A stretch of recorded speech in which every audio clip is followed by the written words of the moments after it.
Hi everyone, it's Evangeline here at etrailer.com, and today we are looking at our Yakima EXO DoubleUp bike rack here at eTrailer. Now this is a great addition to your pre-existing EXO system.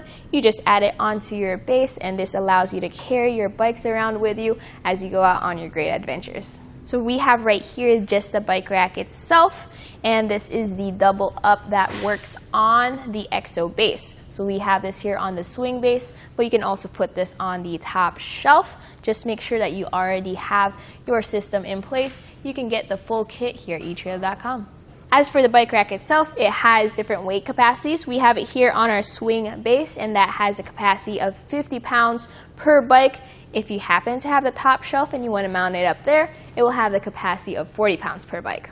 This uses a wheel mount, which secures the front wheel of your bike to the bike rack. This is awesome because then if we have like a carbon frame bike like what we have here, it works with that without warping the frame, but it'll also work with like your alternate frame bikes, like your children's bikes, women's bikes, or even your step-through bikes. This clamps down to your front wheel, so make sure that your wheel size is compatible with this. It fits 20 to 29 inch wheels. As for your tire width, you can also fit your fat tire bikes with a wheel width of up to 4.8 inches. The bike rack comes with its own cable locks integrated into the system. So what I recommend doing is trying to get your same key system lock cores so that you can use one key to access everything. And this comes out of the arms of your bike rack, which you can then use to, let's say, wrap around the frame and lock back into place. On the rear wheel cradle, we have a strap that comes down. And first, let's take a look at the inside. It's a smooth inside just to help hold on to your bike's wheel, and when you've wrapped it around, you bring it through this lever and it ratchets down to secure your wheel. Notice how it's an extra long strap so that even if you have a fat tire bike, this can wrap around that. Awesome part about this being on the swing base is that you can, well, swing it out. So to do so, you have this knob here that you're gonna loosen. And once that knob is loosened, you pull this lever. This allows you to push this out, hold it by your support end, and just bring it all the way out, and it clicks into place. With it swung out like this gives you this whole space to access your hatch, open your doors, lower your tailgate, really anything you need to do without having to take your bikes or your bike rack off. Also, a cool thing is that since it is in this position, it's in the perfect place to dismount your bike without having to go all the way to the other side. For when you want to put it back into position and drive away, you're going to have to lift up this lever and pull it back into the folded position. It will immediately slide onto the ramp that puts that bolt back into place. While other bike racks, you can adjust the cradles back and forth. Right here, you cannot do that. So what they did is that they offset each bike cradle just to minimize collision between your handlebars and your seats. The EXO system tries to be a quick and easy solution for your overlanding needs, and it shows in the way our bikes mount and dismount. So let's take a look at how to dismount our bikes. I start with our rear wheel cradle. That strap right there goes up and out. And here at the front, you're gonna hold on to your bike as you press that button, lift this clamp up and out of the way. And from here, it's a slight lift and you're ready to go on a bike ride.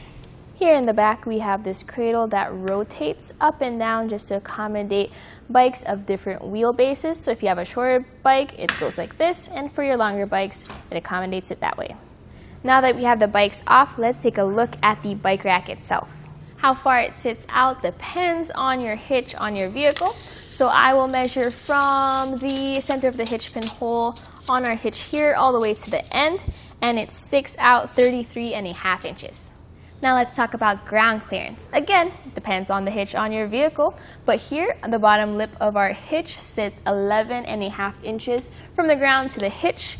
Here at the end, this sits at 14.75 inches above the ground to the bottom of the end. So that's going to be about 3.25 inches of height that you're getting.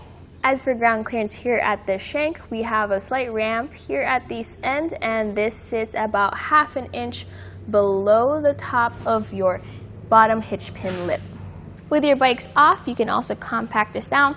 I put the front wheel clamps in, and you can also slide these rear cradles in, and they lock at a tab right there at the base. The bike rack is a quick add-on to the swing base, or if you have it, the top shelf. So let's take a look at how it fits into our swing base. Before you install your bike rack, first make sure that your base is properly installed and everything is tightened down. Your anti-rattle lock looks really good. And from here, we can set up the arms for the rails. Starting with the driver's side, pull out this knob, and that will allow you to slide out this arm, and that locks back into place. Come over here to the passenger's side, pull out that knob as well, bring this arm out, and you'll see how that pin locks it. Each arm has this rail which you install your accessories into, so you're going to make sure that your front tab is all the way out using your speed knob, and at this very end you're going to slide your accessory underneath this red tab. The bike rack itself is actually relatively light. As you can see, I can hold it all by myself, and one nice thing is that I don't have to worry about putting it in the wrong way. Either way you put it in will be correct, so just put them on the arms and make sure they get in the tabs on the rails. Once you have your bike rack in your trays, you can then lock it into place using our locking speed knobs. So like its name suggests, this is a speedy process. Just tighten that down and that tab will secure your bike rack. And once you have it all the way in, just press this bolt and that locks it into place. Not only does the tab lock your knob in place, but you can also lock the knob itself with the key included with your system. One cool thing about getting the kit with the bike rack and the swing base is that all your lock cores are key-to-like. If you're getting a separate accessory, make sure to get matching lock cores so that you can use one key for everything.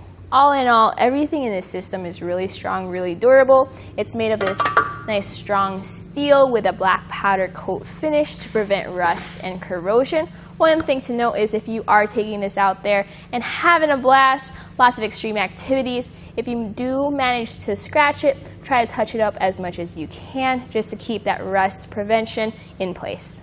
So my final thoughts about this bike rack with the whole system is that the bike rack itself checks off all the boxes. It has the features where it has different weight capacities for fat bikes or for heavier bikes. It also has your locking cables to keep things in place. Now the EXO system itself is designed to be built up and out with different accessories. So the bike rack, as you can see, was easy to swap in and out. But as for how it works as its own platform rack, it also works really well. Don't forget though that the EXO system comes in a bunch of different configurations. You can get your gear lock or your cargo carrier, your cargo basket, your bike rack. There's so many ways to use it. Check them all out here at our website. But right here, right now, this was a look at our Yakima DoubleUp bike rack here at eTrailer.